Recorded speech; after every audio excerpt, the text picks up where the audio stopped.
Buenas tardes, mi nombre es Andrea y estoy aquí junto con mi compañero Raúl Hola. en Nutromi Radio, el programa de nutrición y entretenimiento de Paterna Hora que podéis escuchar cada martes a las 6 de la tarde en la aplicación de Paterna Hora, Spotify y iVoox.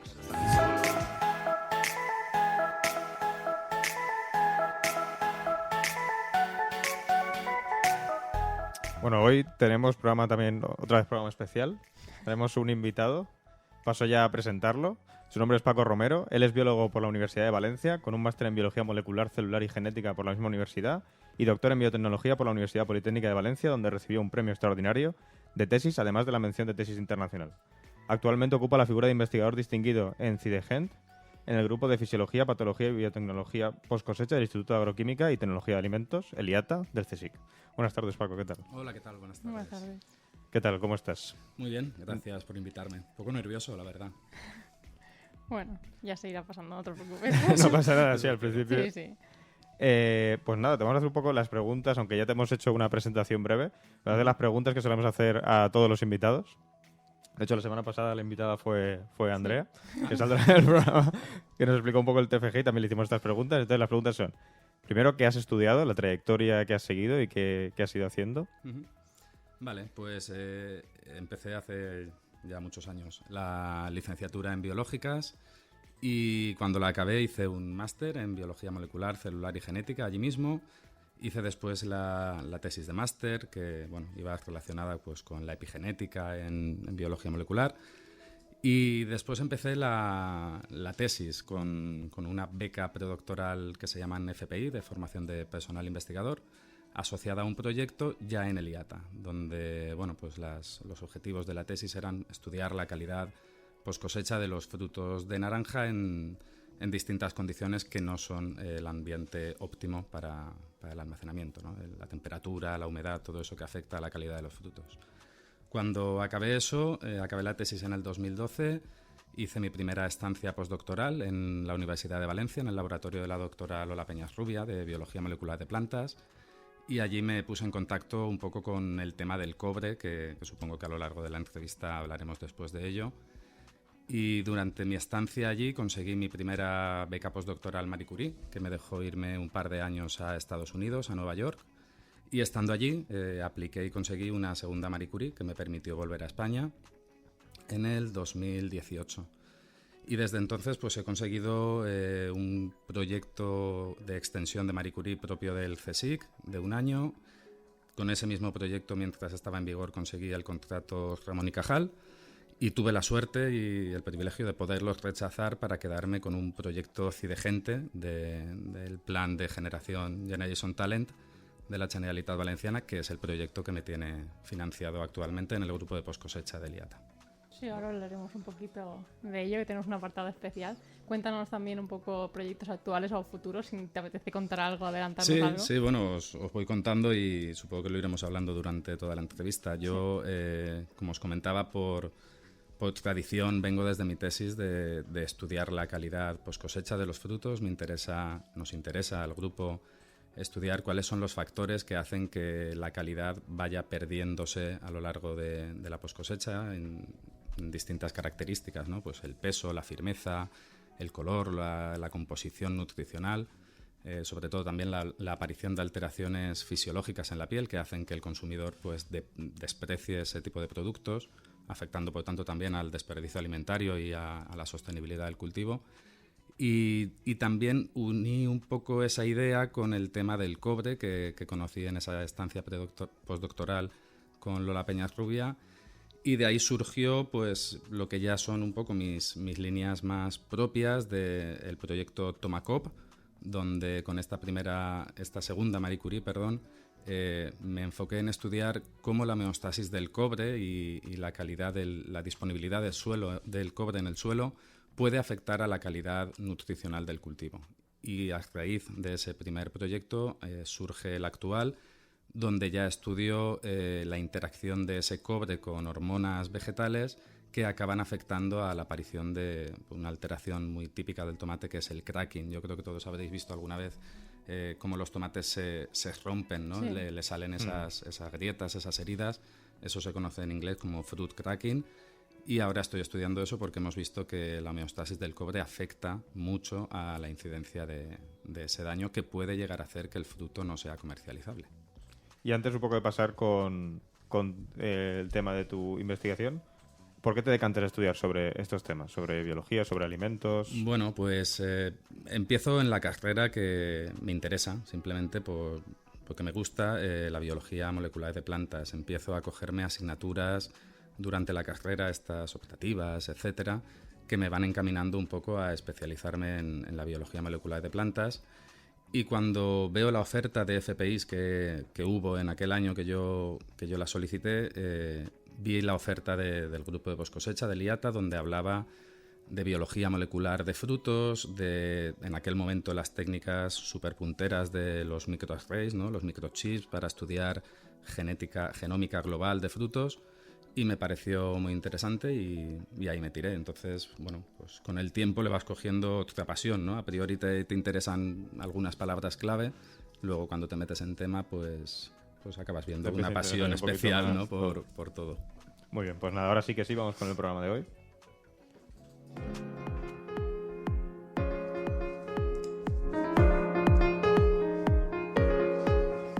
Bueno, ya nos has contado más o menos el tema del departamento post cosecha, ¿no? Que se hace un poquito, pero sí que de todas formas, aún así, cuando yo suelo hablar de este departamento, cuando suelo hablar del grupo de post cosecha, la primera pregunta que me suelen hacer es ¿qué es eso? Y la segunda pregunta que me suelen hacer es ¿qué se hace ahí? Entonces te transmito yo esas dos preguntas: ¿qué es la ciencia post cosecha y qué se hace ahí? ¿Qué es y para qué vale, no?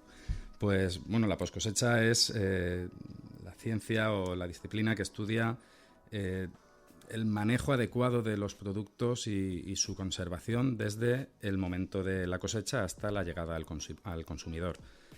Siempre prestando especial atención a cómo conseguir alargar la vida útil del producto, que es una máxima, ¿no? Dentro de la disciplina, y también intentando mantener o mejorar incluso, si se puede, la calidad nutricional de los productos que se estén almacenando. Entonces, dentro de ese concepto de calidad, no quiero tampoco enfocarme únicamente en la nutricional, que sé que a vosotros os interesa especialmente, pero también tenéis que saber que el concepto es amplio y que también incluye pues, la calidad organoléptica, ¿no? Que es aquella calidad perceptible por los órganos de los sentidos. Entonces ahí entra pues, el mantenimiento de la firmeza, la calidad visual en cuanto al color, el sabor, etcétera, ¿no? Es un concepto más amplio que no solo el de calidad nutricional. ¿Y esa ciencia post cosecha cómo se podría aplicar al consumidor? ¿Cómo lo ve el consumidor reflejada en el día a día? Pues mira, yo creo que es algo que el consumidor realmente no es consciente de la labor que hay detrás de esa naranja o ese tomate que les llega al stand del supermercado, ¿no? Sin embargo, sí que es cierto que los gobiernos sí prestan atención a la disciplina, ¿no? No somos una rama olvidada. Hay una publicación de la FAO, yo creo que la última es del año 2018 o algo así, que sí que habla de el dinero que se invierte dentro del área de la tecnología de alimentos, cuánto se invierte en post-cosecha, y aquellas cifras estaban por el 6% o algo así. O sea que no está nada mal que el 6% de los fondos vayan destinados a la post-cosecha, ¿no? El consumidor, aunque no sea consciente, acaba beneficiándose por completo de todo esto, porque el que los productos aguanten más tiempo en las bandejas de los supermercados, que esos envases tengan unas propiedades para que la fruta que compramos en bandejas no se contamine, no salgan hongos, no salgan infecciones, todo eso tiene una tarea de post-cosecha detrás. Entonces, no es consciente, pero estamos. O sea que, ¿tú crees que ahora mismo se está destinando, se está aportando la suficiente importancia a esa ciencia que hay detrás? ¿O crees que se podría hacer un poquito más? Bueno, siempre se puede pedir más, ¿no? Y si te dan opción de hacer la lista de los reyes, pues hay que pedir. Pero, insisto, yo creo que no tanto el consumidor, porque quizás pasamos más desapercibidos para ellos, pero yo creo que los gobiernos deberían apostar más en general por la investigación, pero no considero que seamos una rama que esté machacada o maltratada en ese sentido. No somos tampoco la medicina del cáncer, que obviamente se lleva la palma, o los físicos o los químicos con todo el tema de la física corpuscular, etcétera, pero estamos. Vale. Pues antes de pasar al siguiente apartado, quería resaltar aquí una cosa, que es que un poco cuando yo me empecé a enterar, ¿no?, de este tema de post cosecha, ¿no?, de este grupo, una cosa que me llamó la atención, por ejemplo, fueron el tema de los estreses en la post cosecha, ¿no? Sí. Que un estrés pueda resultar o dar un beneficio en el fruto o en la planta o donde sea. ¿Nos puedes explicar un poquito esto? Sí, bueno, es algo que pasa tanto en la post como en la pre-cosecha, ¿no?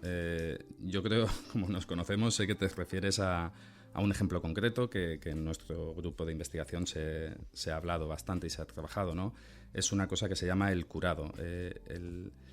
El tema está en que cuando tú coges, en este caso, un fruto de naranja y lo expones a un tratamiento de calor no letal, ¿vale?, que no va a matar al fruto y no le va a hacer especialmente daño, lo que consigues después es que ese fruto sea capaz de tolerar y ser resistente a una exposición por frío durante el almacenamiento, que es generalmente como se almacenan los frutos cítricos, ¿no?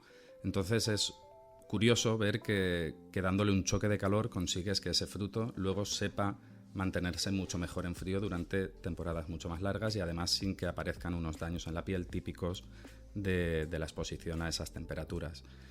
Eso pasa y también pasa mucho en precosecha, por ejemplo, el exponer a un estrés. Por ejemplo, a mí me pasó en una investigación en Estados Unidos, cuando estudiábamos qué le pasaba al fruto de tomate si cultivábamos las plantas en una condición de agua limitante, ¿vale?, sin darle toda el agua que pudiera necesitar la planta. Lo que veíamos es que esos frutos tenían una piel, una cutícula, que es la capa más externa de los frutos, una cutícula más gorda, más gruesa, que hacía que perdieran menos agua, que fueran más resistentes a la infección por patógenos, que tuvieran una mayor firmeza. Entonces es consecuencia de haber expuesto ese fruto, o durante el crecimiento de ese fruto está sometido a un estrés.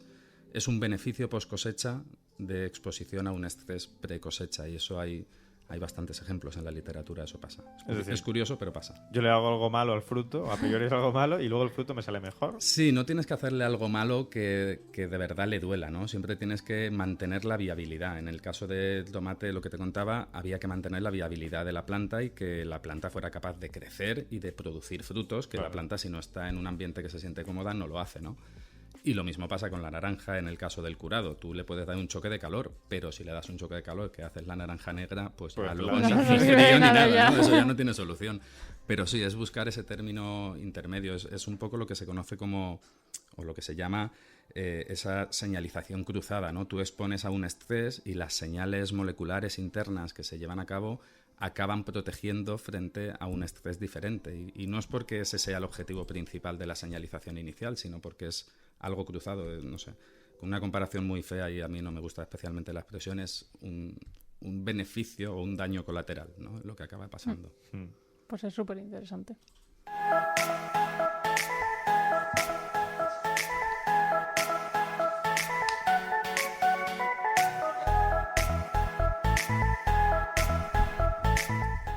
Bueno, ahora ya pasando un poco más al tema de micronutrientes. Siempre nos hablan de la importancia de alimentarse con mucha variedad de vegetales, ya que nos aportan pues las vitaminas y minerales que necesitamos en nuestra alimentación. Vegetales de colores, etcétera, que en consulta clínica, sobre todo, se habla un poquito más. Pero esto no solo depende exclusivamente del fruto que estemos consumiendo, también depende del suelo, del riego. Así que cuéntanos un poquito más. ¿Qué relación tiene esa post-cosecha que nos has hablado con la alimentación directamente? Vale. Bueno, para empezar, yo creo que el concepto de micronutrientes que tengo yo no es el que tenéis vosotros, ¿vale? Yo asumo que vosotros habláis de micro o de macro en función del tamaño del nutriente, ¿no? O quizás sea o de la presencia en la dieta. Sí, en la dieta. Macro es lo que más tenemos que consumir, Sí, y micro lo que menos tenemos que consumir, por así decirlo. Lo que menos tienes que consumir. Sí, como ser humano. Para mí la categorización, bueno, no es que sea algo personal, la identificación o la denominación de micronutriente es más por la presencia, ¿vale? Para mí los micronutrientes son aquellos nutrientes que se encuentran en muy baja concentración en lo que comemos o en las células o lo que sea, ¿no? Entonces, dentro de eso, por ejemplo, hay que destacar mucho pues los metales. Los metales son compuestos, son elementos que están en muy baja concentración, pero que son esenciales para el organismo, ¿vale? Os hablo, por ejemplo, del cobre, que ya sabéis, como os he dicho, que va un poco en mis líneas de investigación. El cobre es un elemento esencial para muchísimos procesos biológicos esenciales pero por otro lado es tóxico, de tal manera que hay que intentar optimizar muy bien la concentración de ese metal en los alimentos, ¿no? Pero bueno, me estoy yendo un poco del tema. Si queréis hablar un poco de los colores, las vitaminas, Sí. etcétera, pues sí, la poscosecha sí influye en eso, ¿no? Hay que estudiar los procesos moleculares o los procesos fisiológicos que hacen que biosintetizan esos compuestos, ¿no? Y cómo eso está afectado a lo largo de la maduración o cómo las condiciones de almacenamiento van a ser capaces de aumentar la cantidad de antioxidantes que pueda tener un fruto, o si van a estar biodisponibles, o si se van a degradar, o si vamos a conseguir fomentar la coloración del fruto durante la poscosecha, cosa que se puede hacer, ¿no? O incluso quitarle un proceso que se llama de desverdización, hacer que el fruto deje de estar tan verde y empiece a tomar color. Eso es algo que se puede hacer durante la poscosecha y que está relacionado con los pigmentos que hay en el fruto, que a fin de cuentas son, yo creo, esos micronutrientes a los que os referís, que son pues principalmente compuestos con funcionalidad antioxidante. Vale, pues me guardo una preguntita para luego relacionada con esto. Entonces, has hablado de esos procesos biológicos, ¿no? Entonces, en poscosecha, lo que se haría entonces sería conocer esos procesos biológicos, entender qué procesos biológicos o qué mecanismos se llevan a cabo en la planta, ¿no? Es esencial, no solo para la poscosecha, sino para poder avanzar en la tecnología de alimentos. Entender los procesos biológicos que regulan las rutas de biosíntesis de compuestos bioactivos, las rutas de señalización hormonales o la interacción entre ellas, es esencial para poder hacer una mejora biotecnológica de los cultivos o de los productos. Es necesario saber cómo se regulan las hormonas, cómo se sintetizan los compuestos antioxidantes, la ruta de carotenoides, por ejemplo, que son estos pigmentos de color típicos en una gran variedad de frutos.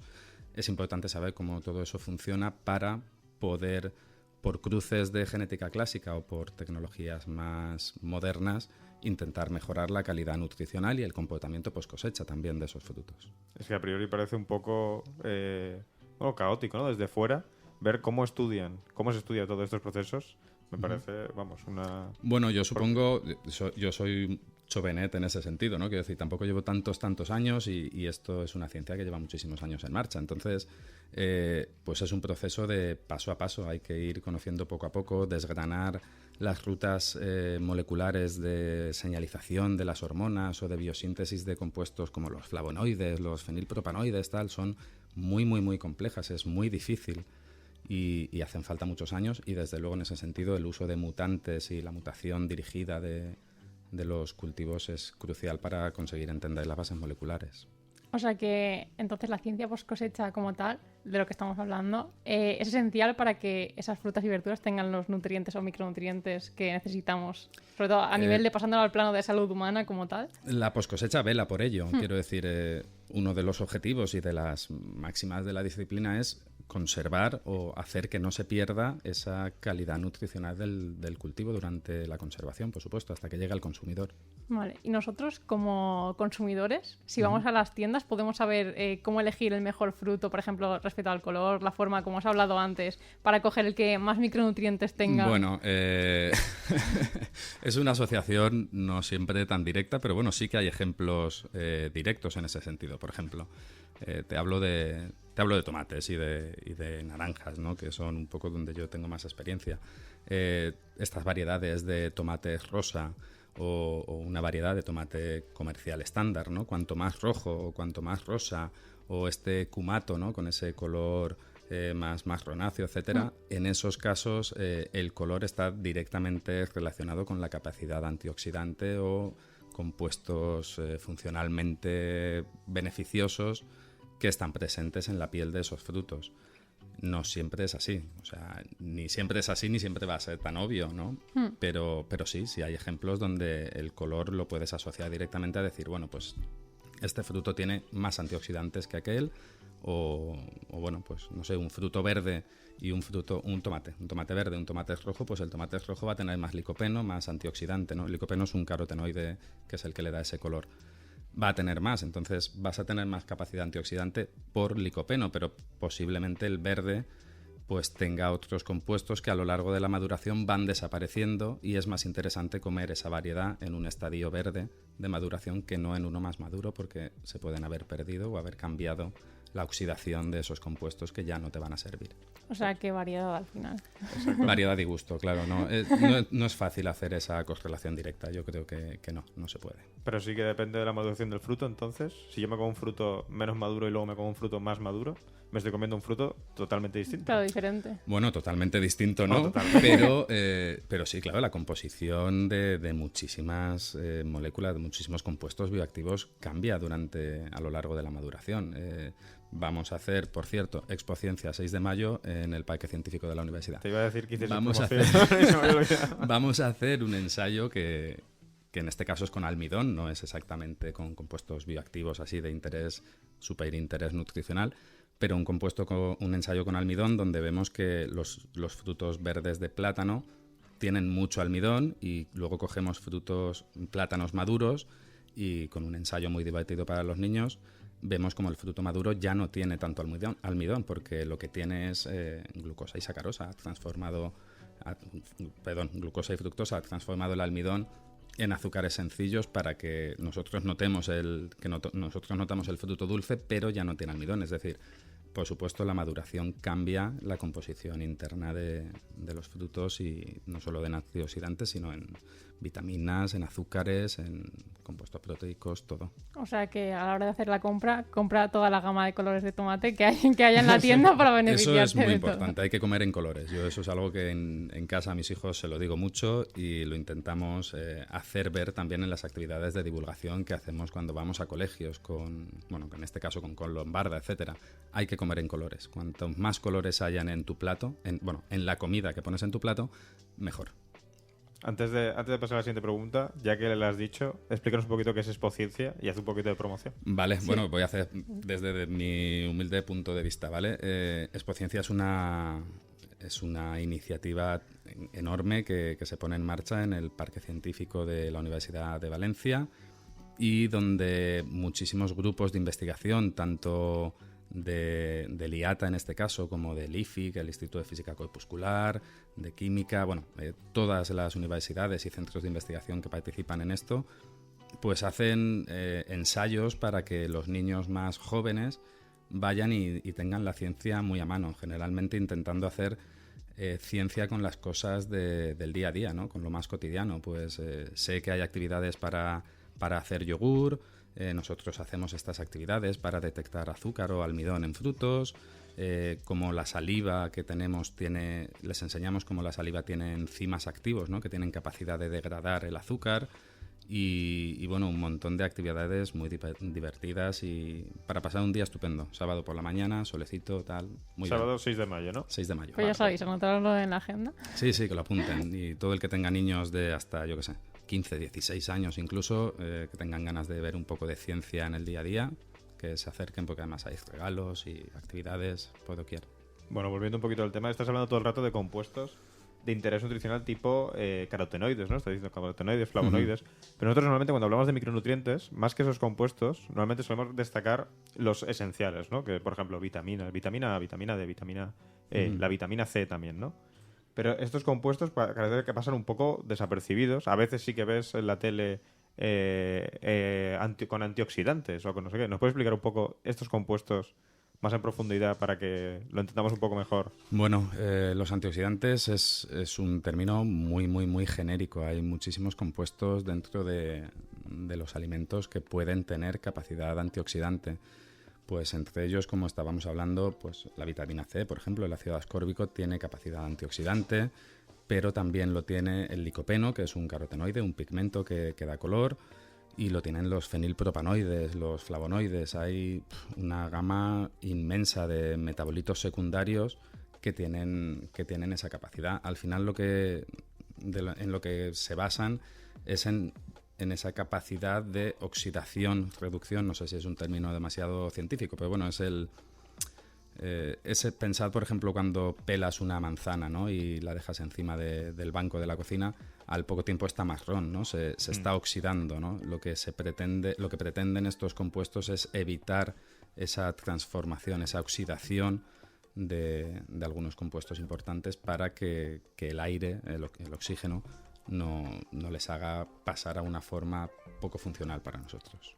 Y también, antes de pasar al siguiente bloque, también me gustaría que nos hablases un poquito del tema de la biodisponibilidad de algunos nutrientes. Porque creo que hemos hablado aquí de biodisponibilidad alguna vez. No Sí. lo sé. Que es la capacidad que tiene, por ejemplo, nuestro cuerpo, en este caso hablando de la biodisponibilidad de un nutriente para el ser humano, que es de aprovechar un nutriente aunque esté presente en la planta. Porque aunque esté presente en lo que nos estamos comiendo, igual nuestro cuerpo no puede aprovecharlo por la razón que sea. Sí, es importante distinguir entre que un tomate tenga el contenido de cobre que pueda ser bueno para tu organismo y que ese cobre esté en la forma biodisponible para que nosotros lo podamos usar. Generalmente esa biodisponibilidad depende del estado de oxidación de las moléculas o también incluso de si están formando complejos más grandes que hacen que nosotros no lo podamos asimilar, ¿no? En ese sentido, para el humano es importante en el tema de la dieta, pero más aún lo es para la planta, ¿no? Tened en cuenta que cuando hablamos de estos metales pesados o yo hablo de esos micronutrientes a nivel de mineral, la planta vive de esto, ¿no? Vive solo de agua y minerales y nutrientes. Entonces, que esos estén en la forma biodisponible para que la raíz pueda absorberlo y que la planta acabe llevándolo a las hojas y junto con el CO2 del aire acabe generando azúcares, es vital, vamos, si no, no puede vivir. Entonces, en ese sentido, por eso mi investigación versa mucho sobre el cobre y la calidad nutricional, porque pues bueno, hemos visto que la biodisponibilidad de cobre en el suelo es mucho más baja de lo que la planta necesita, por tanto, eso hace necesario el uso de fertilizantes químicos que estén enriquecidos en este mineral, con el perjuicio que eso tiene para la salud ambiental, etcétera, pero lo hace necesario porque la planta lo necesita y el suelo no lo tiene biodisponible, entonces hay que añadírselo. Vale.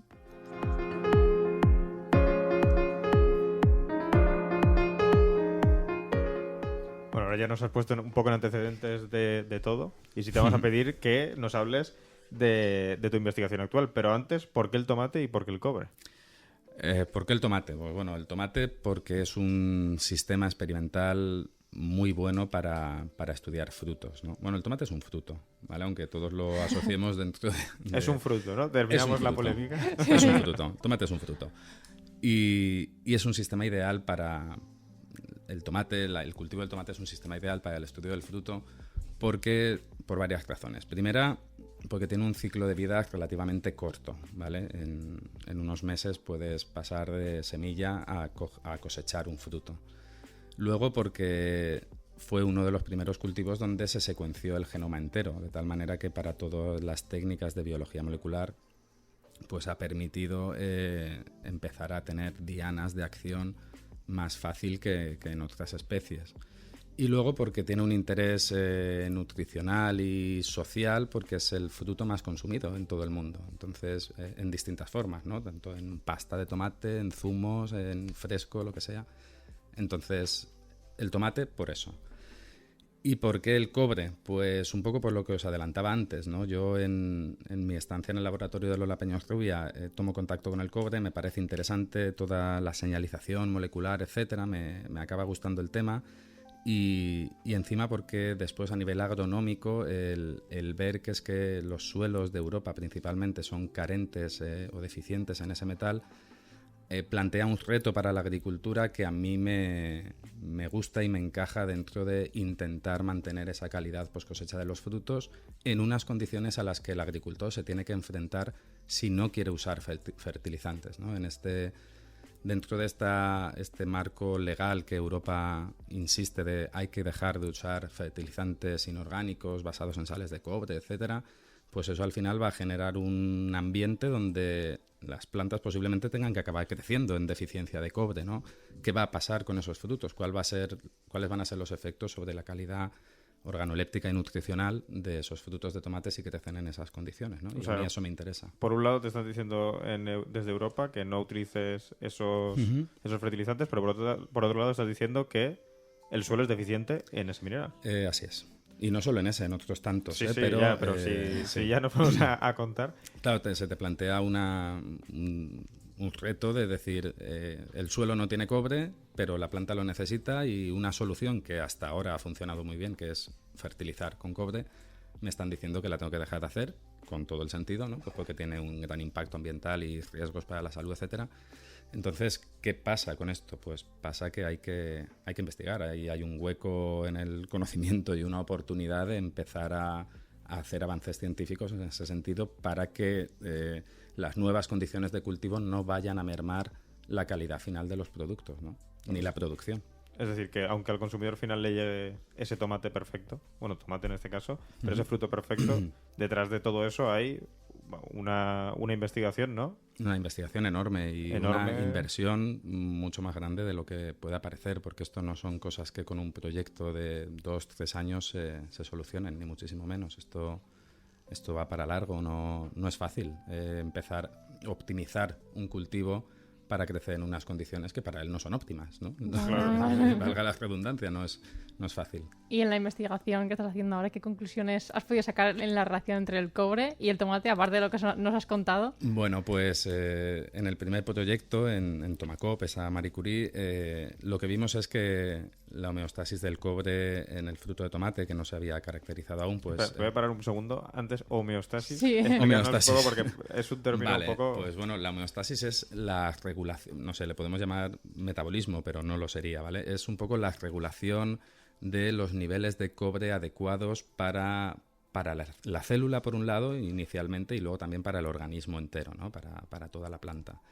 Y es esa regulación, y se habla de homeostasis a todo el conjunto de actuaciones en pro que la célula desempeña para mantener unos niveles adecuados, ¿no? Que no le sean tóxicos y que cubran sus necesidades, ¿no? Y ahí pues interviene el transporte de dentro hacia fuera de la célula o desde el suelo hacia la raíz, así como pues meter un exceso de cobre pues en departamentos no tóxicos para la célula, o llevarlo a órganos, a las hojas o al fruto o a distintas partes de la planta que le permitan seguir viviendo aunque haya un exceso, o coger cobre de almacenes que tenga previos para usarlo en sitios y momentos adecuados. Eso sería más o menos la homeostasis. Vale, yo creo que ahora ya ha quedado claro. Pues estudio la homeostasis del cobre con este proyecto Tomacop en tomate, y lo que vemos es que cuando cultivamos plantas de tomate en una condición de deficiencia, en ese cultivo teórico de ecológico o verde o de no uso de fertilizantes, lo que vemos es que obviamente tiene un perjuicio para la producción de la planta, pero centrándome en el fruto, que es lo que a mí me acaba interesando, lo que vemos es que el fruto acaba teniendo unas deficiencias micronutricionales, no solo de cobre, sino también de otros microelementos, ¿no? Pues como el manganeso, el zinc, etcétera, y que además va acompañado de un deterioro de la calidad organoléptica. Tiene unas consecuencias con ese cracking que os comentaba antes, que la incidencia de esa alteración se multiplica por 7 cuando tienes deficiencia de cobre en el cultivo.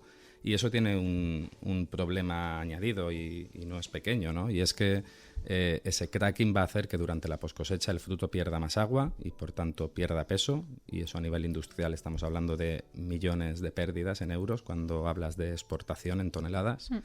Y además tiene el problema de que aparecen hongos y el fruto acaba no siendo útil para comercializarse, con lo cual se tira, y ahí entramos en el desperdicio alimentario y la sostenibilidad, que a mí últimamente me interesa mucho enfocar la investigación hacia eso, ¿no?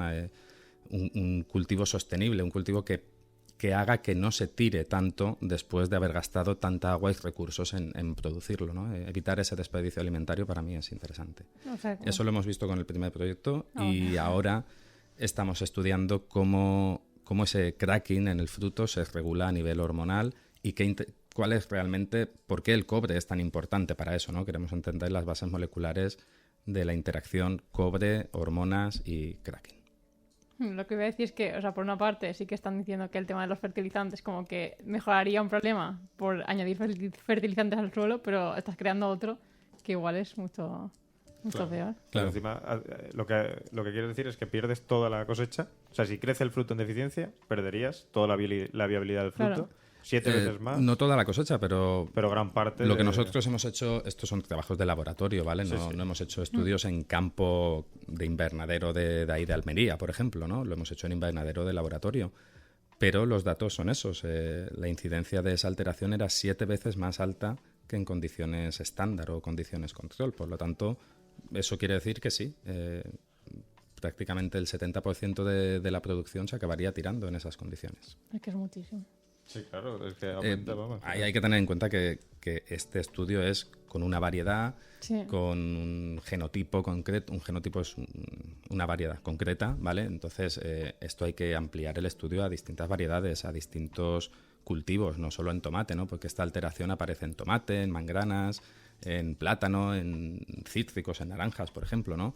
Hay mucho que estudiar para saber cómo el cobre afecta a esta misma alteración en otras variedades. O sea que ya sería un primer paso, ¿no?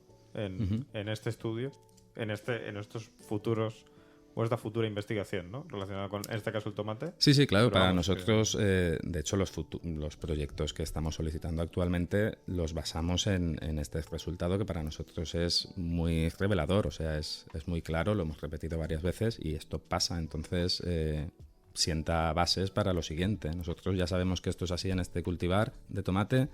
Vamos a ver qué pasa a nivel hormonal, cómo se regula, vamos a entender cómo funciona y después compararemos con otras especies, otras variedades, etcétera.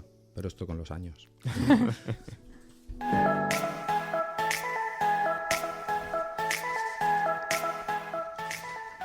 Bueno, y ahora que has hablado también de alimentos, bueno, estamos hablando también de alimentos ecológicos, etcétera. Ahora están muchísimo de moda, están en auge. Y cada vez aparecen más tiendas pues, de alimentos que son exclusivamente ecológicos. Y el perfil también del usuario suelen ser personas que se preocupan por su salud.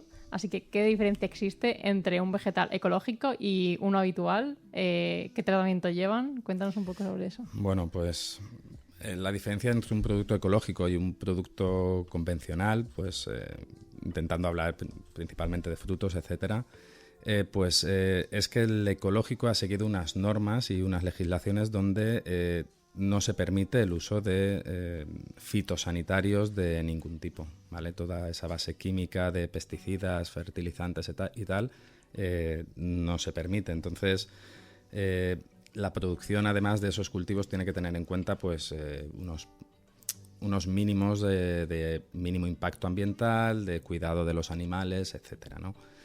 Que todo esto se asocie con gente que quiere ser más sana, vale, pero no tiene por qué estar asociado de esa manera. Quiero decir, un alimento ecológico, a priori, es tan seguro como un alimento convencional, ¿vale? ¿Por qué digo esto? Y parece contradictorio si acabamos de decir que es que el ecológico no tiene ningún tratamiento fitosanitario, claro, ¿no? Pues se basa principalmente en que los fitosanitarios que se usan actualmente están estudiados, están testados y en teoría son seguros, ¿vale? Entonces, partiendo de esa definición, unos y otros son seguros. No obstante, es cierto que el alimento convencional pues, puede llevar un tratamiento de pesticidas que tiene una dosis tan baja que en teoría no es perjudicial para nuestra salud con la ingesta, pero es cierto que no dejas de tener esas posibles trazas de pesticidas, etcétera, en lo que comes. Y aunque te digan que es seguro, yo entiendo la gente que diga, no, pues yo prefiero que no tenga ni ese mínimo, ¿no? Pero a priori, según legislación, y por eso se venden los dos, son seguros. Entonces, un poco con lo que nos has contado antes, el tema de... Porque al final tu investigación sí que iría pues encaminada a esa alimentación ecológica, ¿no? Más ecológica, porque sería intentar minimizar el uso de pesticidas, o sea, bueno, de pesticidas, en este caso sería más de esas sales de fertilizantes, exactamente. Entonces, el hecho de que sean ecológicos también aumentaría esa pérdida de... Claro, eso es un poco lo que tenemos que intentar evitar, ¿no? Que el cultivar en condiciones, no hace falta etiquetarlo como ecológico, sino en condiciones que tengan más en cuenta ese entorno, o que minimicen el desperdicio alimentario, o que tengan menos riesgo para el agricultor, que esas condiciones no mermen la calidad del producto. Esa es la intención, claro. O sea que desde aquí pedimos a Europa que invierta más, más dinerito. después cosecha. Pues sí, estaría bien, estaría bien. Y les pasas mi nombre también, si quieres. Claro, claro, sí, bueno, sí. Si nos está escuchando alguien de allí, Por favor. que se nos apunte. Que se pongan en contacto.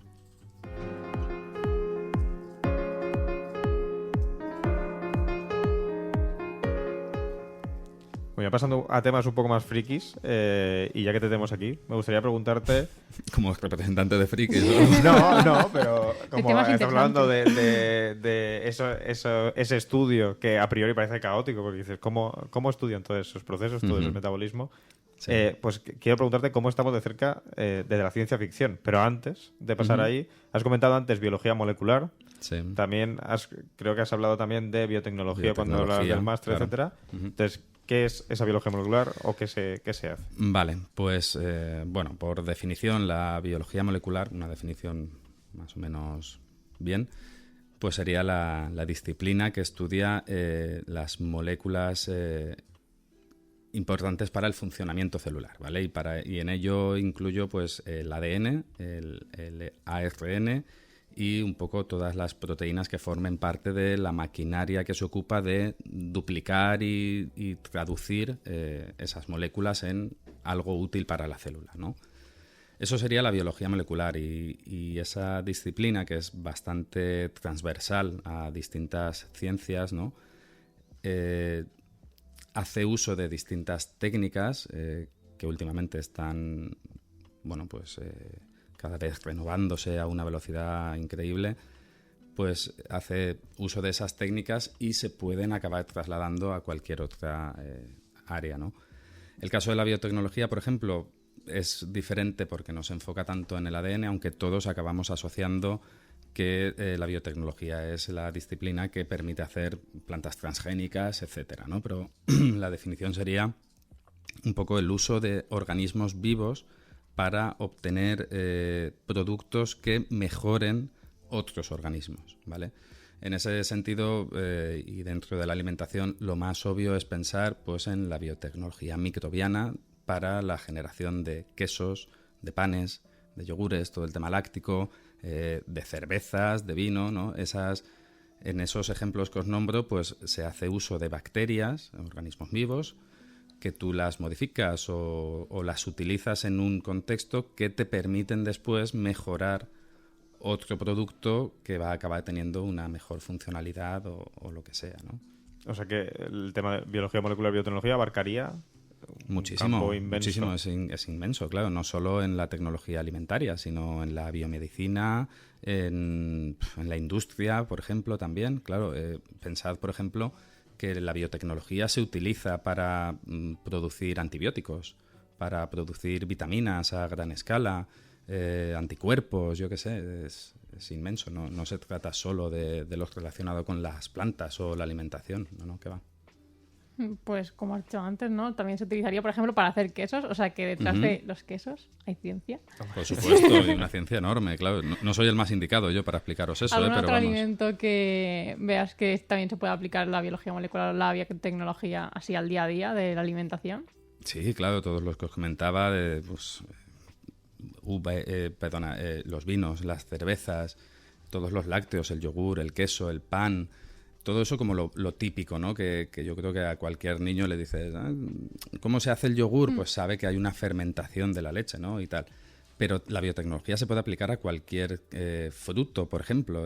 Hay biotecnología de plátanos, de tomates, de cítricos, por supuesto. Siempre puedes intentar modificar o dirigir una mejora de un cultivo mediante técnicas de biología molecular y aplicando la biotecnología. Pues... un poco por ese camino, te queríamos preguntar varios conceptos que no nos quedan del todo claros. A ver. Y que sí que suena un poco a ciencia ficción. El primero de todos es la hibridación. Vale. ¿Qué es la hibridación? ¿Y qué se consigue con la hibridación? ¿Te refieres al cruce o qué? Sí. Vale. Sería... Bueno, la hibridación es el cruce por técnicas clásicas de genética clásica, donde tú mezclas el polen y el gineceo de otra flor, ¿no? Mezclas dos flores para acabar sacando un cultivo que acaba siendo la mezcla de esas dos, ¿no? Eso es lo que se hacía desde antiquísimo y que se sigue haciendo a día de hoy en agricultura, ¿no? La mejora genética basada en cruces de variedades interesantes donde tú pretendes sacar una característica buena de uno con las otras características buenas del otro. Pero eso cómo se hace, o sea, yo voy probando, junto dos cosas y voy probando a ver qué sale. Es un poco bueno, sí, no objetivo. lo haces aleatoriamente, pero sí, el objetivo es ese. Y claro, imagínate, por tanto, la cantidad de años que hace falta para que de ahí saques algo que realmente te interese, ¿no? ¿Y qué producto, por ejemplo, un producto que sea hibridado que consumamos a día de hoy? Que pensamos que... Bueno, pues hay distintas variedades de cítricos, por ejemplo, que son la mezcla históricamente, no de ahora, no recientemente, al contrario, de hace muchísimos años, desde, yo qué sé, es que la agricultura se hace desde hace miles de años, ¿no?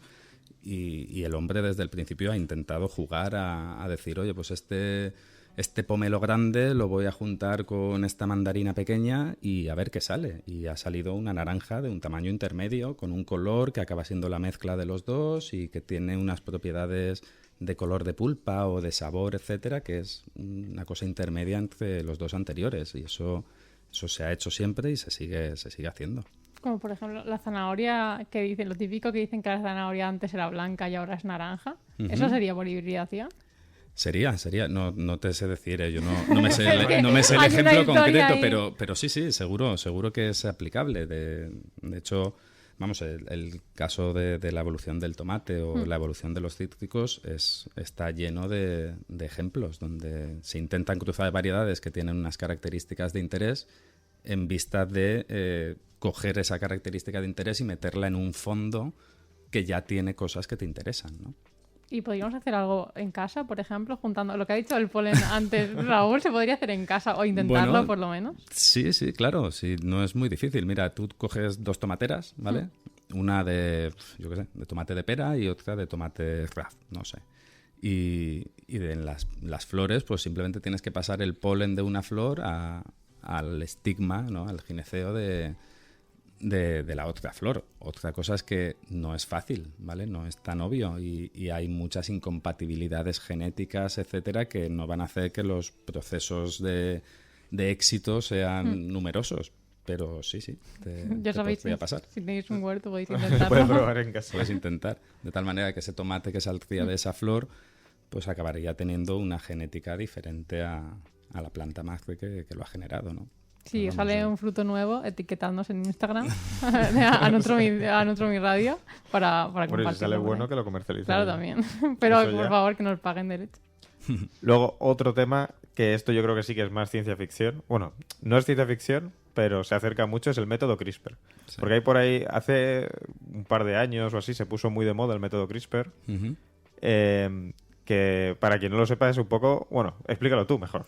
Vale, se puso de moda porque hubieron 2 señoras estadounidenses que se llevaron el premio Nobel de Química por la puesta a punto un poco de esta técnica, ¿no? El método CRISPR es una técnica de edición genética, ¿vale? Que lo voy a explicar un poco para que se entienda, ¿no? Y que me perdone la gente más especialista de lo que voy a decir.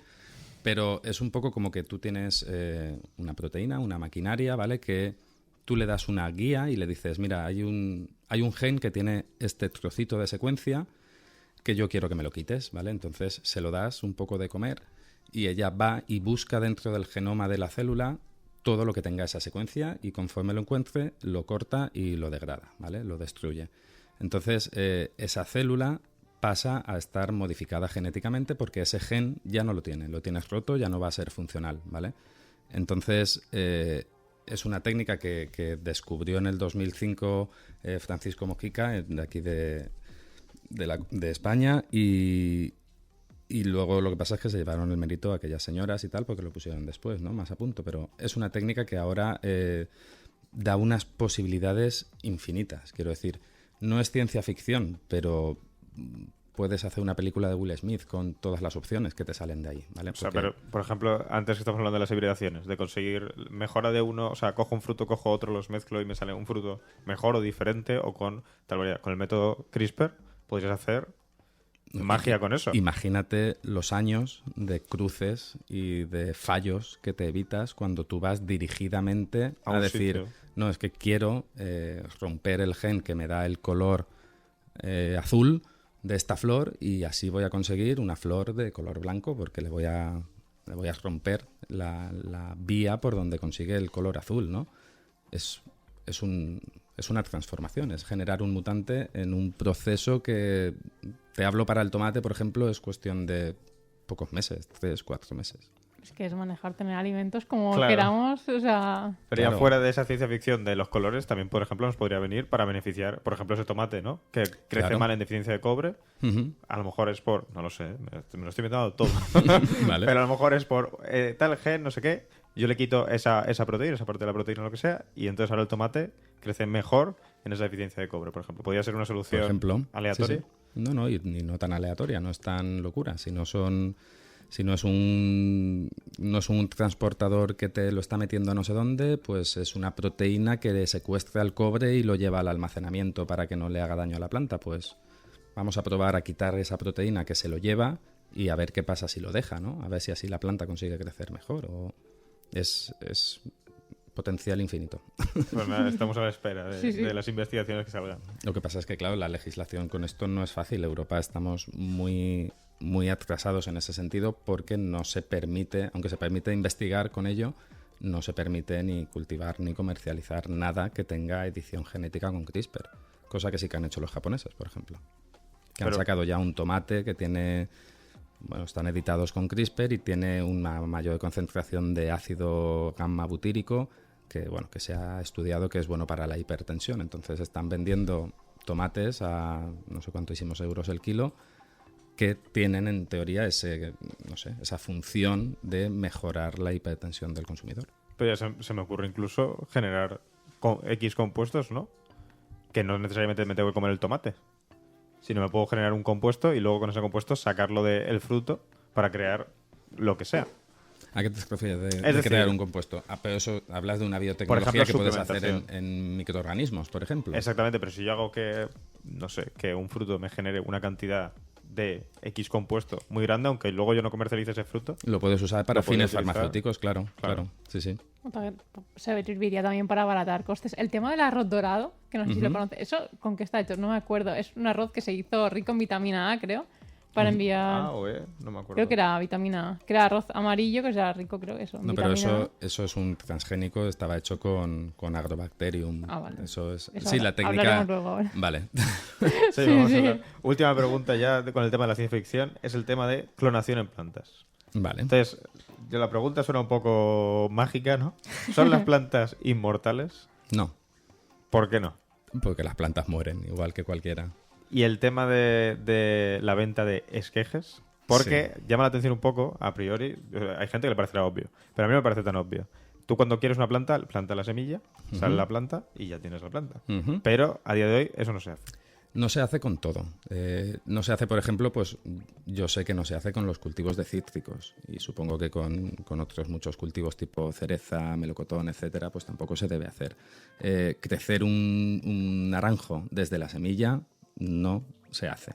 No se hace, se hace por esquejes. Un esqueje es coger una yema que se llama, ¿no? Es en las ramas de los árboles acaban saliendo unas pequeñas protuberancias y tal, que son muy ricas en células madre, indiferenciadas, etcétera, que si tú cortas una vareta, una ramita que tiene esas yemas y las vuelves a sembrar, de ahí sacas un árbol, ¿vale? Pero el árbol es igual. El árbol tiene el mismo fondo genético que el árbol de donde se ha cortado inicialmente. Por tanto, si tu pregunta de inmortal es ¿el genoma de las plantas es inmortal? Puedes hacer que trascienda genoma sea generaciones y inmortal. generaciones, pero la planta que crezca por esqueje morirá. Igual Hombre, que cualquier sí, otra. claro, pero No es su inmortal. genoma. Claro, El es como genoma si- perdurará. Perdurará sí. para Sí, siempre. porque son idénticas. Claro, es como si, o sea, nos clonásemos nosotros. Digo, me arranco un brazo, lo planto y sale otra persona Exactamente, como yo, exactamente. algo Es así. que llama la atención porque, pues, de hecho, antes veía escuchando un podcast que comentaba lo de la medusa, que ella misma se va rehaciendo, por así decirlo. Es el único animal que puede viajar en el tiempo, entre comillas, y las plantas lo hacen todo el rato, en realidad. O sea, Bueno, si lo lo haces hacen aposta. mediante los humanos, claro. Es Claro, tú el que claro, tiene claro, que ir y es tú. cortarle, porque si no la planta no lo haría. De hecho, la evolución o la naturaleza de la planta es generar frutos y generar semillas en esos frutos que caigan y vuelvan a germinar, ¿no? Y esa es su manera de generar trascendencia, ¿no? Pero claro, el hombre pues ha puesto eso un poco a punto y consigue sacarse años de ventaja para evitar esa germinación y que empiece a salir un árbol, etcétera. Bueno, vamos a pasar al siguiente tema.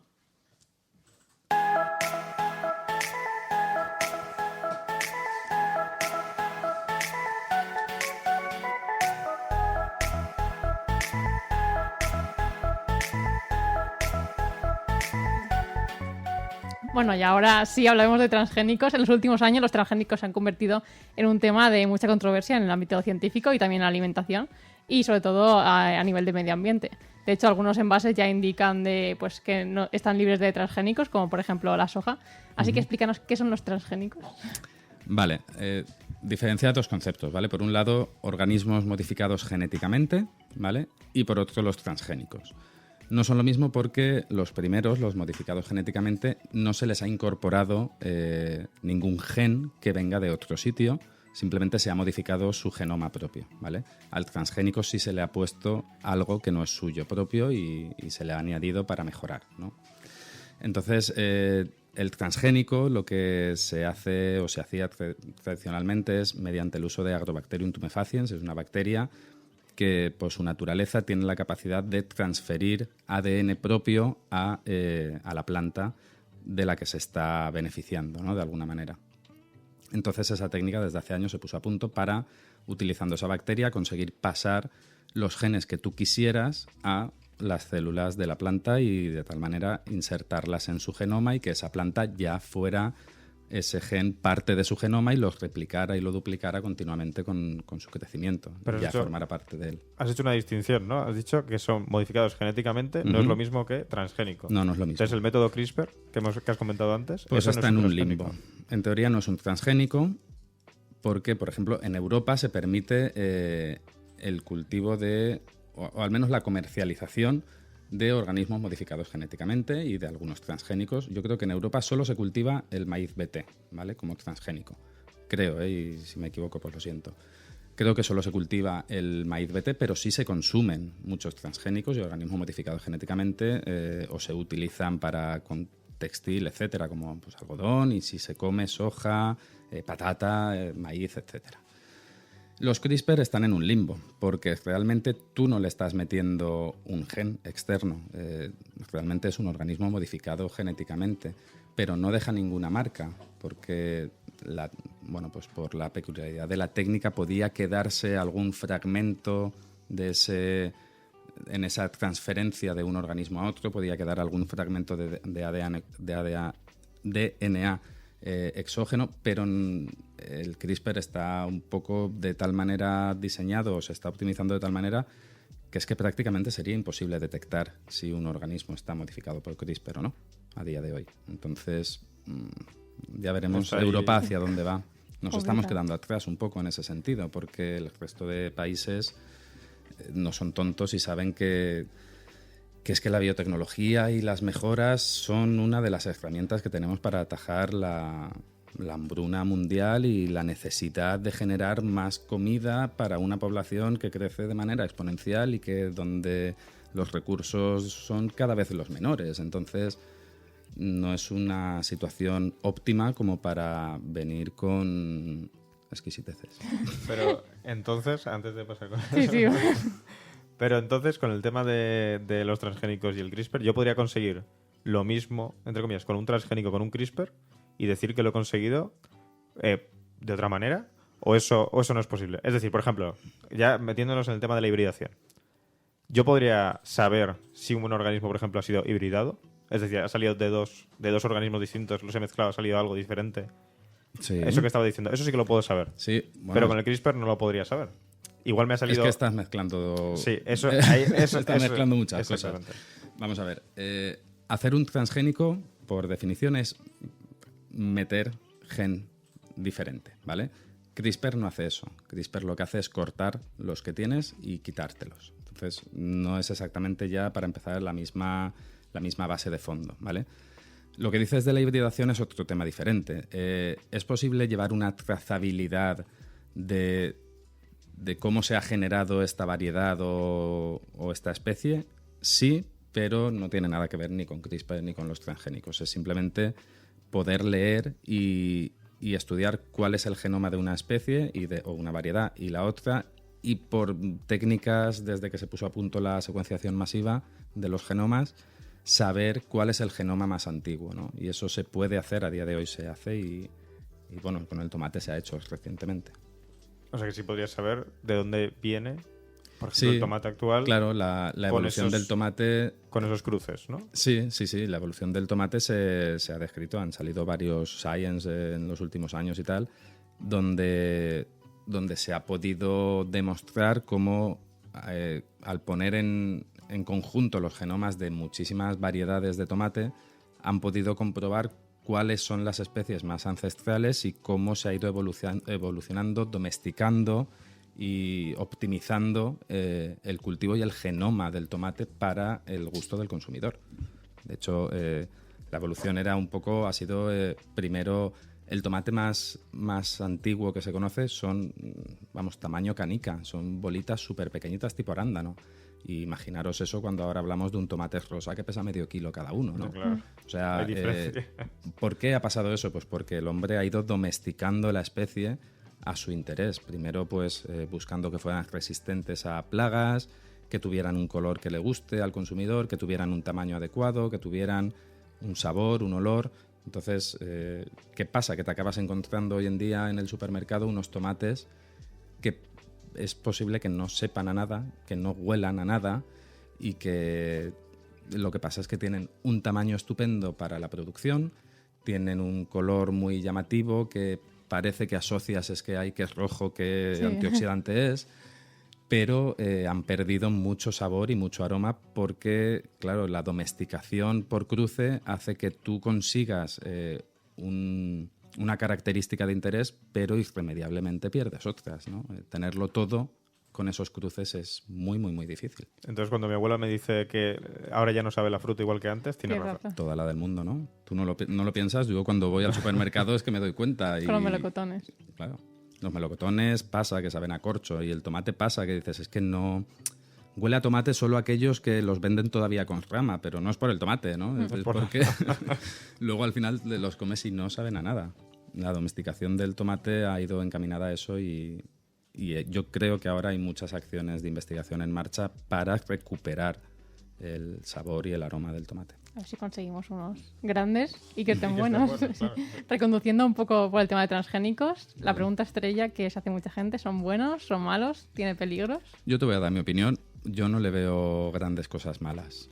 Yo entiendo que es posible que a nivel de cultivo, y no por el hecho de que sean transgénicos en sí, sino porque al final la industria agrícola pues está un poco encaminada a esta explotación masiva de monocultivo, etcétera, ¿no? Para sacar el mayor rendimiento, pues para aprovechar que es que así, pues que si le pongo pesticidas a todo, pues no sé qué, o que si hago lo que sea, ¿no? Optimizar y economizar. Fuera de eso, yo el hecho de que tengan un gen más o un gen menos, no le veo ningún problema. O sea, ¿por qué nuestro... Esto, por favor, es opinión personal, ¿vale? ¿Por qué nuestro organismo, que tiene capacidad para digerir el ADN del tomate que tú te estás comiendo de normal, va a tener una pega en digerir el ADN de ese tomate y el gen que tú le has puesto de una variedad que tiene un mejor color? Tu cuerpo no lo va a distinguir, tú lo vas a digerir igual, y yo creo que a nivel bioquímico de nuestra fisiología no va a tener ningún efecto. Ya te digo que todas las cuestiones de impacto ambiental, etcétera, que pueda tener, si se me escapan algunas, pues bueno, seguro que hay gente y colectivos que pueden opinar que es que el tema de pesticidas, que si se contaminan las aguas, etcétera. No creo que sea un problema de que sean transgénicos. Creo que es un problema del sistema de cultivo actual. Que lo que comentabas antes del arroz dorado, creo que la excusa, bueno, era rico en una vitamina liposoluble, es que no sé cuál era. No sé si era creo que la era A vitamina o la E. Pero creo que la excusa era que podía generar toxicidad en sociedades que no tenían deficiencia de esa vitamina. Sí, porque era justo, lo habían hecho para países... un nicho de población en concreto de, no sé si era el sur de África o algo así. Entonces, que si no ese arroz tenía... llegaba aquí, igual podría haber toxicidad. Exactamente. Esa era la excusa del arroz dorado. Hace 1000 años que no sé... Sí, pero yo lo decía más, iba encaminado por el tema del medio ambiente, porque a veces dicen especies invasoras, sobre todo con el tema de los animales, pero también al modificar genes si pueden desaparecer otras variedades por crear estas nuevas. Yo no lo veo el mayor problema. Bueno. Ya verás tú lo que me van a... Bueno, vamos a pasar a preguntas ya más generales, que igual son preguntas tontas, pero ya, bueno, te las vamos a hacer ya que te tenemos aquí. A ver. La primera pregunta es, técnicamente, ¿las frutas cuando las cosechamos siguen vivas? Sí, la fruta está viva. O sea, hasta que no muere y tú te das cuenta de que ha muerto, la fruta está viva. De hecho, respiran y por eso se van haciendo cada vez más feas, ¿no? Y por eso hay que meterlas en nevera, para que no les pase, porque están vivas y se están muriendo. ¿Y sufre? Eso ya sería el sexo de los ángeles, no lo sé. Hombre, si sufren, estamos haciendo... Vamos. Hombre, Sí. daño se les hace, ¿no? Seguro, Claro. porque al final lo primero que les has hecho es dejar de alimentarlas. Les has cortado el suministro de agua y alimento que ellas tienen cuando están en la planta. Entonces, cortar un fruto, desde luego, no es hacerle ninguna gracia. Y si sigue vivo, encima, si lo pelas antes de comértelo, Madre mía. etcétera, es que eso es te lo transportas a una persona. Eso. Siguiente pregunta. Venga. ¿Por qué maduran ante las frutas que están al lado de otras más maduras? Que el otro día leímos un refrán, que no me acuerdo cómo era, de una pera en el frutero, no sé qué. Pone malas a todas. Sí, ¿no? algo así. Como que es. ¿Por qué pasa eso? No pasa con todas, pasa solo con con los frutos climatéricos. Un climatérico es un término para aquellos frutos donde la hormona etileno, que es un gas, participa en la maduración, ¿vale? El tema principal de esto es que el etileno se autoalimenta, ¿no? Cuanto más etileno produces, o sea, tú percibes etileno y generas más etileno. Entonces, si tienes... Y eso va aumentando a lo largo de la maduración. Entonces, si tienes un fruto que está emitiendo mucho etileno, al lado tienes uno que no está tan maduro, pero está percibiendo el etileno del de al lado. Entonces, empieza a responder como si ya estuviera en ese punto de maduración y se le acelera el proceso. O sea, hay frutos que maduran fuera de la planta, ¿no? Y otros que maduran en la propia planta. Sí, bueno, todos maduran en la propia planta Sí, y hay pero algunos que, que aunque maduran los fuera de la cortes, tienen capacidad de seguir madurando. ¿Y que por algún ejemplo que se te Bueno, ocurra? los climatéricos más típicos pues es el tomate, vamos. Los frutos de tomate tú los coges verdes y los pongas o no los pongas en la nevera. Si los pones en la nevera los retrasas, pero tú los dejas fuera y aunque estén verdes, ese tomate acaba cogiendo color. Muy bien, pues nada, vamos a pasar a la siguiente pregunta, que es, ¿qué diferencia un fruto borde de uno que compramos en la frutería? Yo creo que es simplemente una cuestión genética. Son variedades diferentes, ¿vale? Si te fijas, yo creo que esto pasa en muchos pueblos. Los naranjos que hay en las calles. En la calle mayor de todos los pueblos está llena de naranjos, con unas naranjas muy grandes, muy feas, que están muy malas, ¿vale? No son mutantes así en sensu estricto, ¿vale? Son simplemente variedades. En el caso de las naranjas en concreto, pues es una variedad de naranja amarga que no se come porque está especialmente amarga, pero si se usa, por ejemplo, para hacer mermelada de naranja amarga, ¿vale? Aunque no se recomienda que sean justamente las que tenéis en la calle mayor, que están ahí cogiendo toda la contaminación de los coches, etcétera, ¿no? Y menos como para usar la piel para hacer una mermelada. Pero son simplemente variedades que no tienen una serie de características agradables para el consumo. Vale. La siguiente pregunta. Hace poco vi un vídeo de una chica que tenía una fruta con un hongo, cortaba el hongo y se comía el resto de la fruta. Mal. ¿Eso está bien? Mal. qué? Yo no soy patólogo, ¿vale? Tengo una compañera en el grupo que sí que lo es y que además ese tema es algo que cuando vamos a los colegios a hacer divulgación siempre lo dice, ¿no? No se tiene que hacer porque aunque tú no veas que haya llegado la contaminación más allá, los hongos que han infectado ese fruto, esa manzana, sueltan hifas, ¿no? Es como que alargan los brazos hasta zonas más lejanas que tú no ves y encima pueden generar unos compuestos que se llaman micotoxinas, que obviamente no son perceptibles a la vista, pero que sí que pueden difundir hasta el lado opuesto de la fruta. Aunque va muy en contra de la sostenibilidad, si ves una fruta que tiene un hongo, la tienes que tirar. Vale, anotado. La siguiente pregunta, ya para la gente que tiene un huertito. Hay una aplicación que tú haces foto a las hojas y se supone que te dice, según lo que ves, si tienes hojas blancas o lo que sea, te dice lo que le pasa y cómo solucionarlo. ¿Nos puedes decir tus signos o síntomas para identificarlo más allá de una aplicación? ¿Y Mira, qué le pasa? a mí eso me parece... La gente que ha desarrollado eso me parecen muy cracks y encima, no sé yo, cuántas enfermedades distintas son capaces de catalogar. Porque es que las plantas son muy básicas. Quiero decir, al final no hay muchas maneras de expresar para una planta, no hay muchas maneras de expresar que no estás a gusto, ¿vale? Entonces, al final, esa clorosis, ese amarillo de esa pérdida de verdor en la hoja, o el marchitamiento, o que las hojas se te curven hacia arriba o hacia abajo o tal, es que pasa cuando tienes un montón de situaciones diferentes. Entonces, yo que hayan sido capaces de decir cuando se te pone la hoja amarilla es porque te está pasando deficiencia de potasio, tal, alucino. No es tan obvio, es que las plantas responden de la misma manera a muchos estreses diferentes. Entonces, no es fácil decirle ahora a la gente de casa, oye, si tienes un huevo y se te ha puesto la planta amarilla, el tomate amarillo, es porque tienes falta de hierro.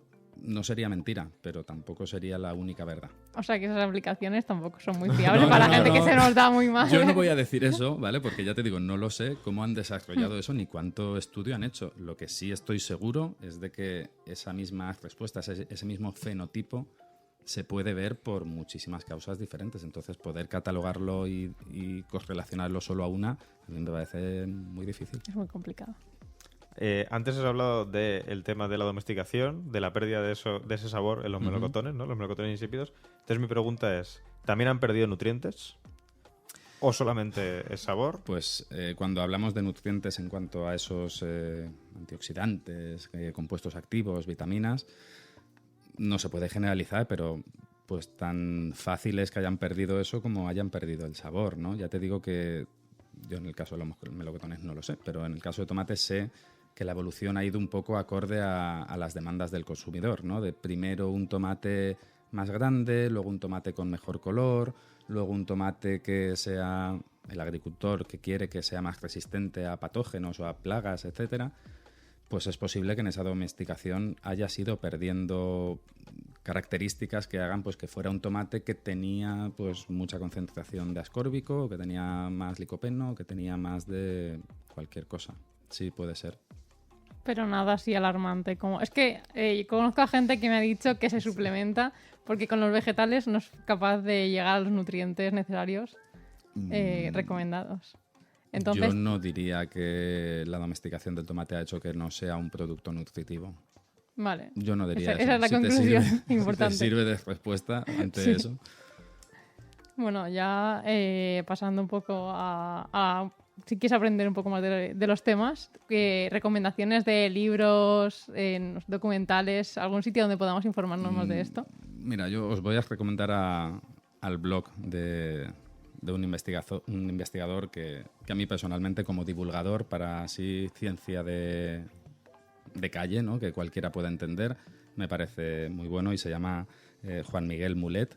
Es catedrático en biotecnología y es investigador y profesor en el Instituto de Biología Molecular y Celular de Plantas aquí en Valencia, en la Universidad Politécnica, y tiene un blog en concreto que se llama Tomates con Genes, ¿vale? Me lo he apuntado, no lo quería decir mal, que tienen pues información muy, muy divertida de leer, muy interesante de todo lo que destapan, ¿no? Y que un poco te da no solo una noción de la biotecnología de alimentos o de plantas, sino también deja en claro cómo el consumidor muchas veces está sometido a engaños y a esas ideas, que un poco algunas las has comentado tú, esas ideas de lo que es sano y lo que no es sano y qué malos son los transgénicos y por qué esto no se tiene que hacer o por qué aquello sí. Pues este señor lo destripa de una manera muy agradable de leer. Creo que la semana que viene hay una charla en la Universidad de Valencia, en la Facultad de Farmacia, que viene este hombre a dar una charla, sí, porque lo estuvimos viendo. Pues o sea que... muy recomendable seguramente.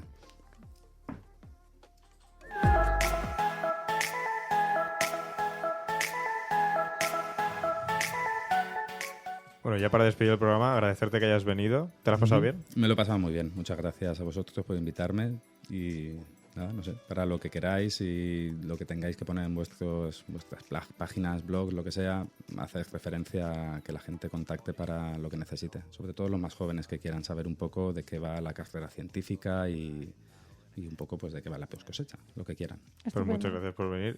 Bueno, te dejamos el micrófono para si quieres decir alguna cosa, si quieres decirle... Bueno, voy a aprovechar, ¿no? Esto como claro, lo de la tele, voy a aprovechar para insistir en Expociencia, que la gente joven venga el día 6, sábado, al Parque Científico y les enseñe ciencia a sus hijos.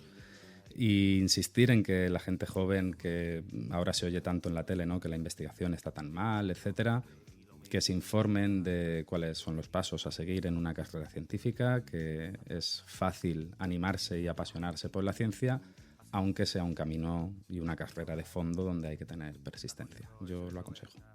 Bueno, Estupendo, muchas pues, gracias, Paco. Sí, muchas gracias. a vosotros. Ya nos despedimos por hoy. Muchas gracias, Paco, de nuevo por acompañarnos en el programa de hoy y informarnos de todo esto, que es súper interesante y seguro que a los oyentes les habrá encantado igual que a nosotros. Recordad que podéis escucharnos cada martes a las 6 de la tarde en la aplicación de Paterna Ahora o también en Spotify y iVoox buscando Paterna Ahora Radio y los capítulos de Nutromi Radio. También podéis seguirnos en nuestras redes sociales, a Raúl como rsanpedronutri y a mí como Nutromiciclo y al Instagram del programa de radio, Nutromi Radio, donde encontraréis muchísima más información sobre nutrición. También queremos dar las gracias al realizador técnico, Álvaro González. Hasta la semana que viene.